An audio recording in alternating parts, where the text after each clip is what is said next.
Hello, grade twos and threes. Here is your mini lesson for writing. So last week, I hope everyone had the chance to learn about brain pocket writing. If you didn't watch this mini lesson, could you please go back to last Friday and have a look at it?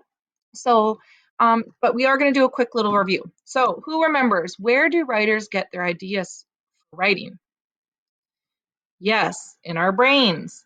And last week, we learned about different brain pockets that writers have.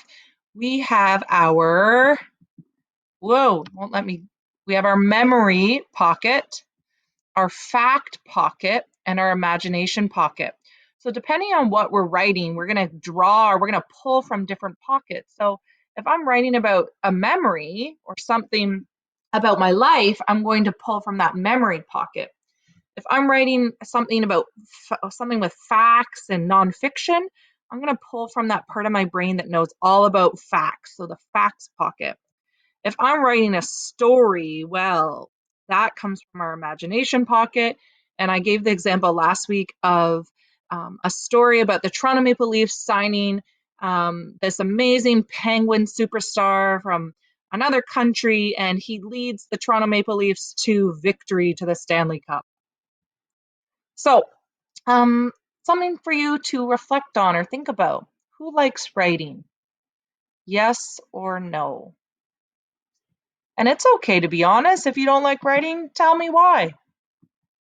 So, why? And of course, this is a lesson recorded, so we can't hear, but I often will hear, it takes too long. I don't have any ideas. I'm not good at it. I hear these things a lot when I'm teaching writing. I just can't do it. I can't spell. So I want you to think about this: having to versus getting to. What's the difference? So there are things that I have to do. There are things that you have to do. There are things that we get to do. So if I think about an example for myself, I have to clean my house, but I get to go to the movies. So can you think about something that you have to do and something that you get to do? So it might be, I have to do my chores every day. I get to go on my Nintendo Switch for 1 hour after I get my homework done. So this year, boys and girls, you don't have to write.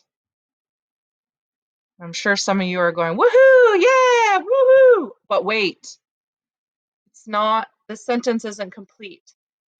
This year, you don't have to write, you get to write.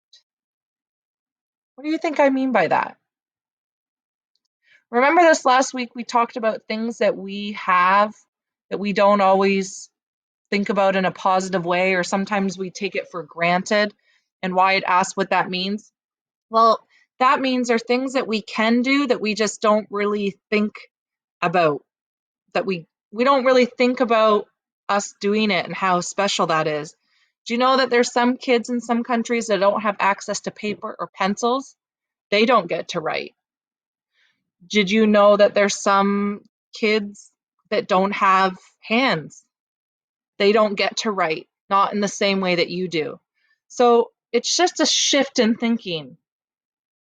This year, you don't have to write, you get to write.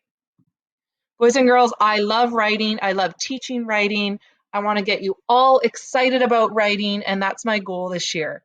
So instead of I can't, I don't want to, our motto is yay, we get to write. Because remember, not everyone has that same chance. So looking forward to learning more about writing and seeing your writing. Can't wait. We will start talking and doing some writing next week.